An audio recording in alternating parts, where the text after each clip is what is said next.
안녕하세요. 항상 이런저런 이야기들을 듣기만 하다가 오늘은 우여곡절 많은 제 이야기도 한번 풀어볼까 합니다.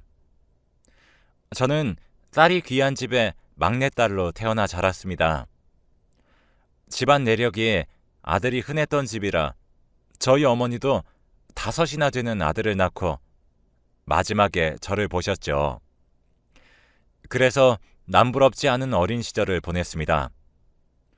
아버지가 쉬는 날이면 항상 아버지의 손을 잡고 여기저기 여행을 다녔는데 어머니는 한겨울에는 제가 추울까봐 따뜻한 아랫목에 외투와 목도리, 양말을 두었다가 따뜻하게 만든 뒤 입혀주셨으니 그 사랑이 얼마나 컸는지 알 수 있었죠. 그렇지만 저도 철없는 아이였던지라 그때는 그 사랑이 얼마나 대단한지 몰랐답니다. 그런데 항상 제 의견을 따라주고 뭐든 해주시던 부모님이 딱 한 번 반대하며 막아섰던 부분이 있었는데 어린 나이에 결혼을 하겠다며 부모님께 말했을 때는 아버지가 심하게 반대를 하셨어요. 저의 끈질긴 요구에 아버지는 상견례를 하셨고 상견례를 한 뒤에는 더욱 저를 시집 보내기 싫어하셨죠. 그때 저는 아버지를 이해하지 못했고 그저 사랑하는 사람이 너무 좋았기에 반대를 무릅쓰고 결혼을 하게 되었습니다. 그리고 결혼하던 날 아버지는 붉은 눈으로 혹시 힘들면 언제든 집으로 돌아오라는 말을 하셨어요. 저는 행복한 마음뿐이라 건성으로 대답했지만 나중에서야 아버지의 마음을 이해할 수 있었습니다. 결혼 후 시댁에서 살게 됐을 때 시어머님은 저를 굉장히 애지중지 아껴주셨어요. 바보같이 저는 그걸 당연하게 여겼습니다. 왜냐하면 친정에서 항상 그런 대접을 받아왔으니까요. 그래서 모든 부모가 그런 마음으로 자식을 대하는 줄로만 알았거든요. 그런데 나중에 알고 보니 그게 아니더군요. 저와 남편의 결혼을 적극 찬성한 시어머님은 우리 집안에 아들이 흔한 것만 보고 저를 마음에 들어 하셨다고 해요. 시댁은 아들이 귀한 집이었거든요. 시어머니도 딸을 6이나 낳고 마지막에 남편을 낳았으니까요. 제 위로 오빠가 5이나 되니 어머님의 마음에는 제가 틀림없이 아들을 낳아줄 거라고 생각하신 것 같더라고요. 시댁에서 살게 된 첫째 날 시어머님은 한약을 가지고 오셨는데 애가 잘 들어서는 한약이라고 했죠. 그리고 그 약이 잘 들었는지 그 해 말 저는 임신을 하였습니다. 신혼기간은 길지 않았지만 저도 아이가 생기니 마음이 두근거렸죠. 그 뒤부터 시어머니는 바빠지셨는데 저를 데리고 여기저기 돌아다니셨어요. 한의원을 왔다 갔다 하며 뱃속 아이가 아들인지 아닌지를 묻고 다니셨고 아들 낳는다는 용한 명소는 다 찾아갔던 것 같습니다. 그리고 이번에는 아들 낳는 약이라며 또 약을 지어 오셨는데 저는 그냥 웃어 넘겼습니다. 시어머님이 빨리 아이를 보고 싶어 하신다고만 생각했을 뿐이었어요. 그런데 임신 막달 때쯤 남편의 첫째 누이가 제게 이야기를 하나 해주시더라고요. 꼭 아들이길 바랄게요. 아니면 정말 힘들 테니까. 라고요. 처음에는 그게 무슨 말인지 이해가 안 가서 그냥 하는 말은 아닌 것 같았지만 그때는 아무것도 몰랐어요. 당시 시어머니께서 손자를 원하는 것을 알고는 있었지만 설마 그렇게까지 아들만 고집할 줄은 몰랐던 거죠. 그러고 보면 그때도 이상하게 생각했던 게 남편의 누나들은 친정인데도 거의 왕래하지 않더라고요. 그때는 사이가 별로 좋지 않나 보다라고 생각했는데 지금 생각해보면 6명이나 되는 누나들이 시댁과 왕래를 잘 하지 않는 데에는 그럴 만한 이유가 있었던 거였습니다. 신우들은 잘 오지도 않았지만 올 때는 거의 시어머님이 억지로 불러서 오는 경우가 많았어요. 그래서인지 올 때도 그리 좋은 표정으로 오는 분들은 거의 없었지요. 시어머님은 저에게 대할 때와 따님을 대할 때가 너무 달라서 가끔은 제가 더 민망할 때도 많았거든요.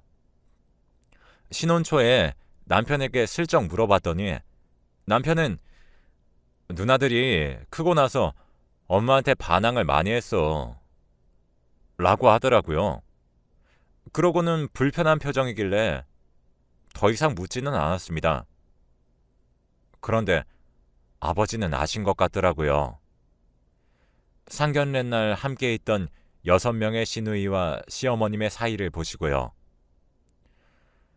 그렇게 저는 기대와 우려 속에 첫 아이를 순산했습니다. 예전에는 지금처럼 성별을 미리 알 수 없었기 때문에 배 모양으로 딸 아들을 가리기도 했는데요.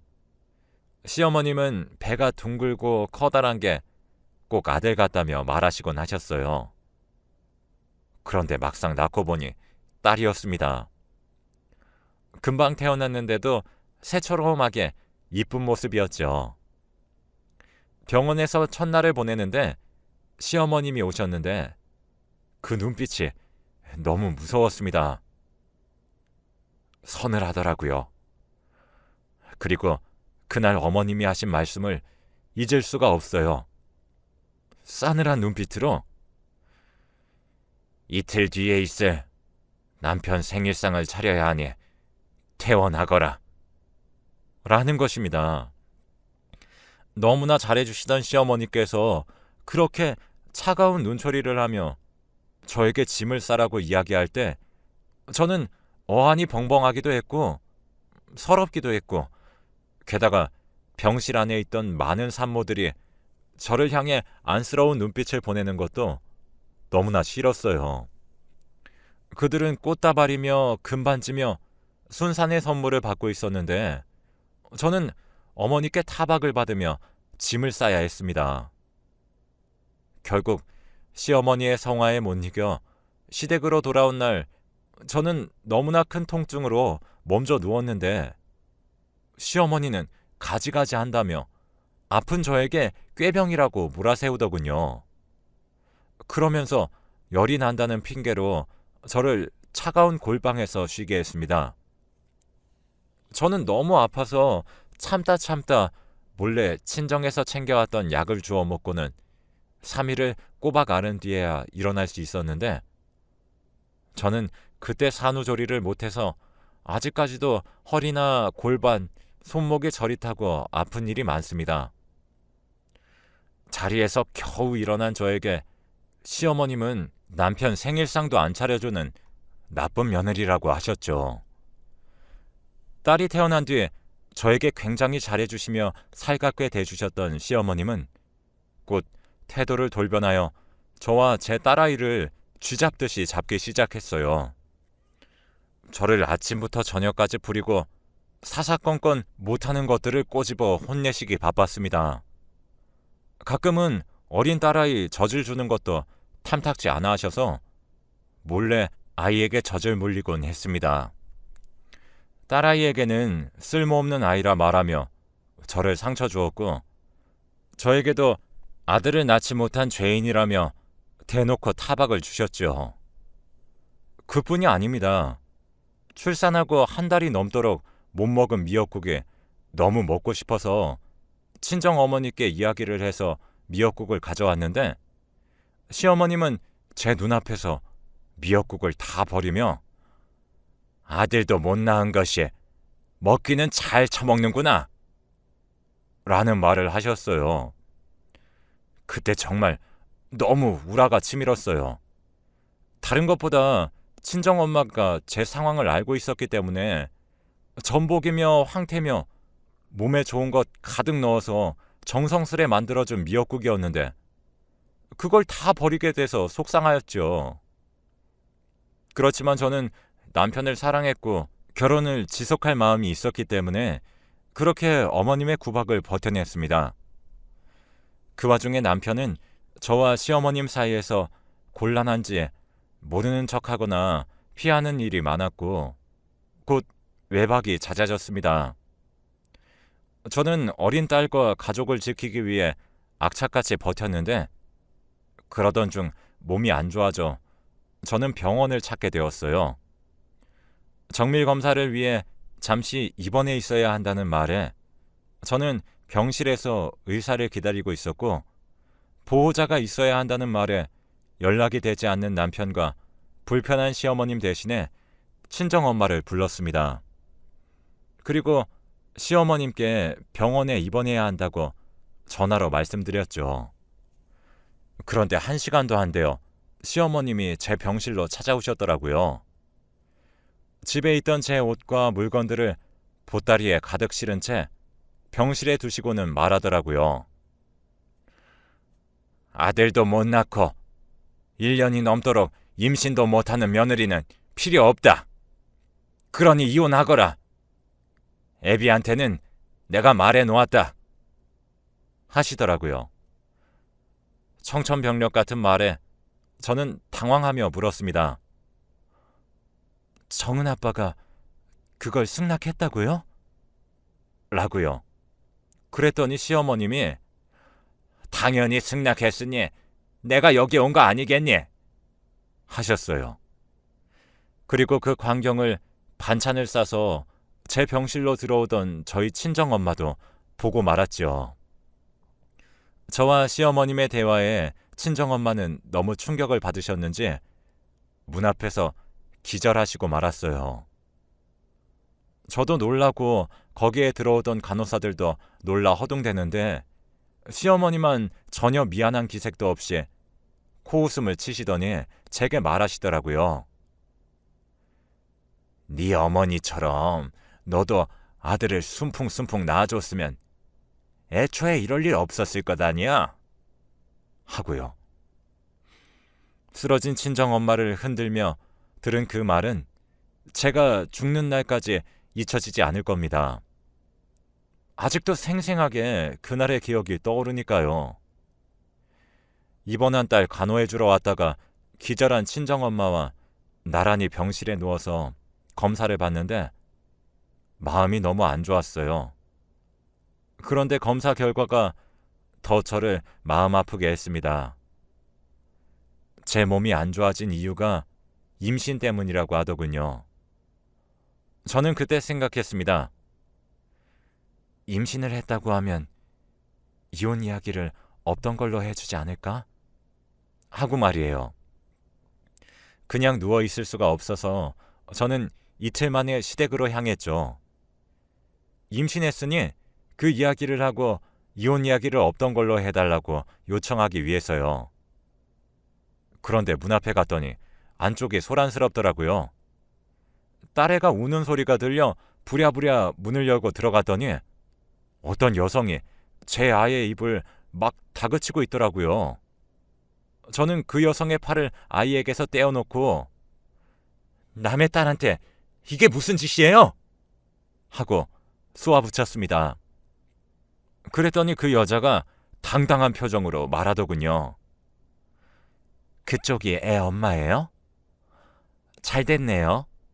빨리 애 좀 데리고 가세요. 라고요. 그리고 큰 소리에 부엌에서 시어머님과 남편이 거실로 나오더군요. 그래서 제가 남편에게 이 여자 누구냐고 물었더니 남편이 놀란 얼굴로 여기에 왜 왔냐는 식으로 이야기하더라고요. 제가 어이가 없어서 애가 걱정돼서 왔다고 했더니 어머니한테 말 들었으니 알 것 아니야. 우리 이제 남남이야. 그러니 다른 여자를 만나도 문제 없는 거지? 라고 대꾸하더군요. 보아하니 하루 이틀 만난 사이는 절대 아닌 것 같은데 어떻게 이런 일이 있나 싶었어요. 바로 그때 시어머님이 말씀하시더라고요. 내가 둘이 만나보라고 했다. 그 말에 저는 무너졌어요. 시어머님이 만나보라고 했겠지만 저에게는 그걸 수긍하고 그렇게 제 뒤통수를 친 남편도 나쁘기는 마찬가지였죠. 제가 시어머님을 노려보고 있자 시어머님은 제 딸의 등을 밀며 당장 이 집에서 나가라고 하더군요. 그제서야 아이를 제대로 보았는데 얼굴은 씻기지도 않았는지 꾀재재하고 옷은 제가 병원 가기 전에 입혀놓은 그대로더라고요. 아이의 상태에 제 억장이 다 무너졌습니다. 결국 저는 뱃속에 있는 다른 아이를 지키기 위해 임신 사실을 말하지 않았어요. 그리고 짐을 싸들고 아이와 함께 친정으로 돌아왔는데 나중에 알고 보니 전 남편은 저에게 조금만 더 참으라고 이야기하면서 본인은 밖에서 자기 즐길 건 다 즐기고 있었더라고요. 친정 부모님은 저의 선택을 존중해 줬습니다. 이혼도 출산도 말이죠.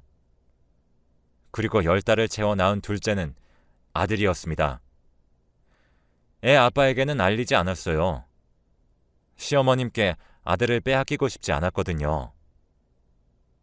그렇게 저의 친정살이는 마음 편했어요. 물론 부모님 뵙기도 미안하고 밖에 나가기 힘들기도 했지요.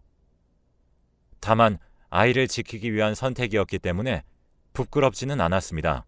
친정 부모님들도 오빠들도 우리 아이들에게 맛있는 것도 많이 사주고 장난감도 넉넉하게 사줬는데 아빠의 자리는 채워지지 않더라고요.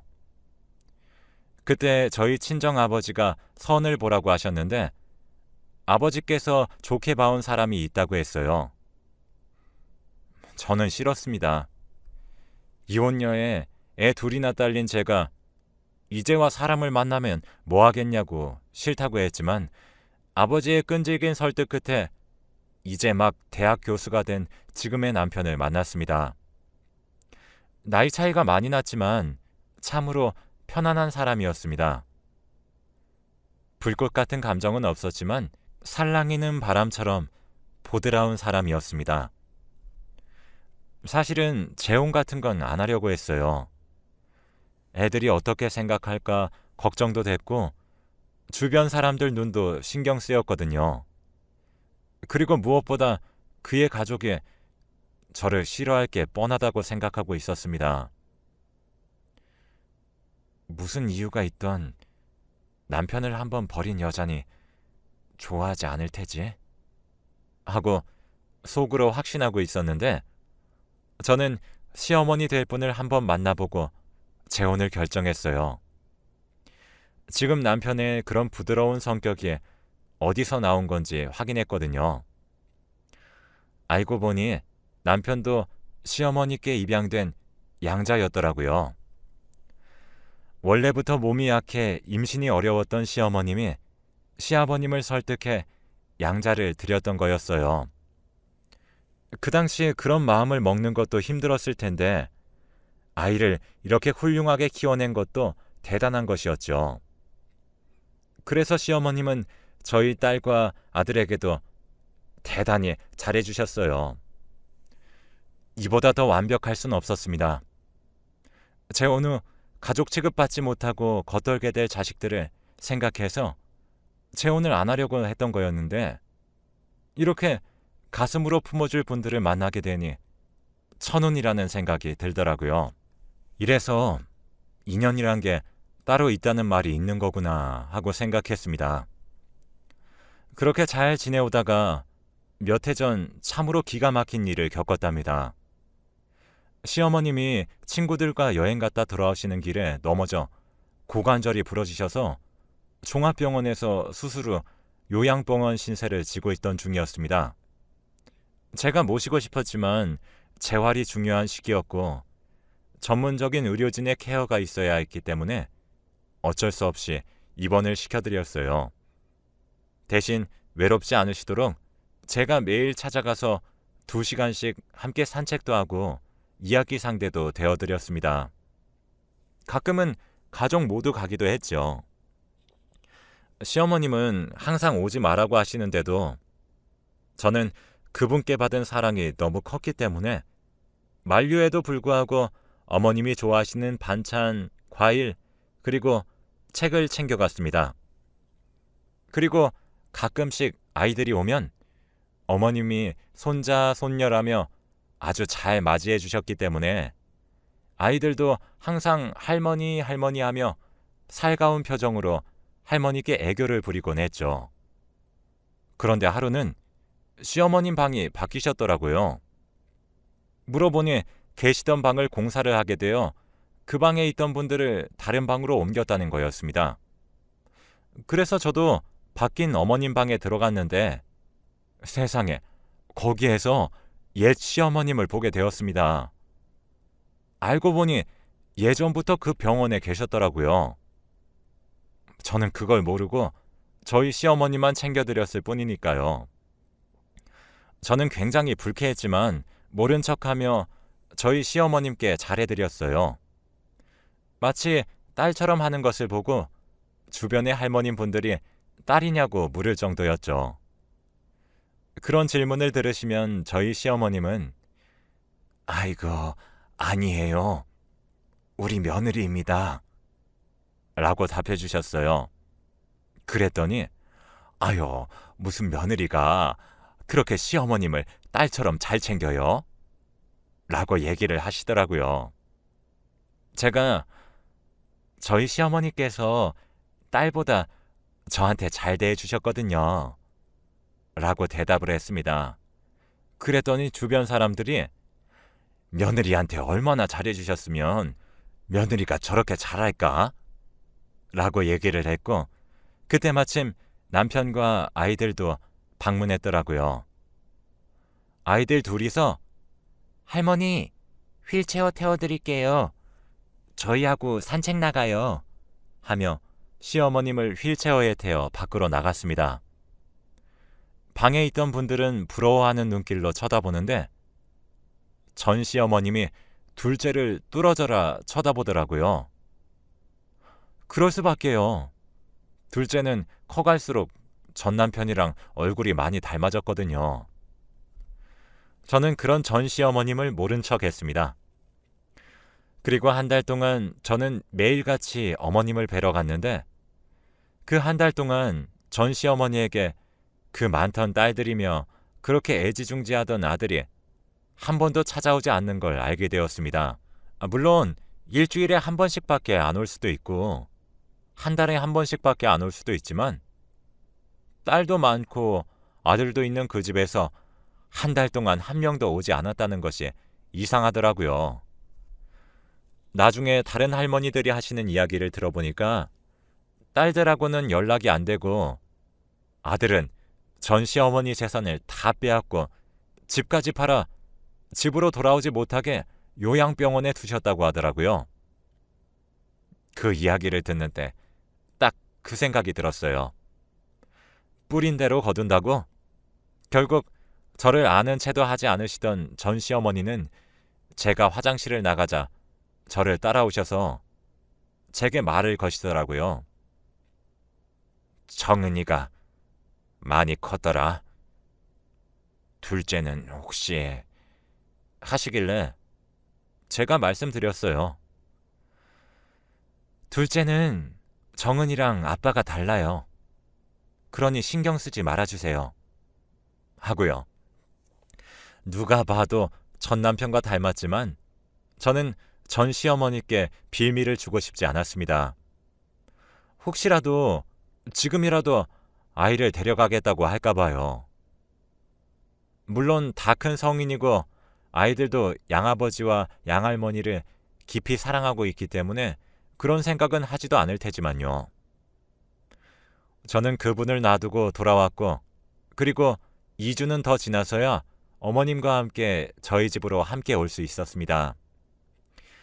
태어날 때는 남편과 저희 아이들까지 북적거리며 할머니를 호위하듯 모시고 나왔는데 그걸 부러운 듯 쳐다보는 그분을 보고 있자니 마음이 이상하게 차분해지더라고요. 정말 세상이 좁구나 하는 것을 다시 한번 느낄 수 있었습니다. 하고 많은 요양병원 중에 어떻게 한 곳에 두 분이 같이 계셨을까 하는 생각이 들었습니다. 다만 한편으로는 측은한 마음도 들어 착잡합니다. 저를 그렇게 모질게 내모시고 떵떵거리며 잘 살기라도 하셨으면 제가 이런 기분이 들지 않았을까요? 다만 그런 모습을 보고 나니 최대한 지금의 현실에 감사해야 하며 살아가야 한다는 걸 또 한 번 깨닫습니다.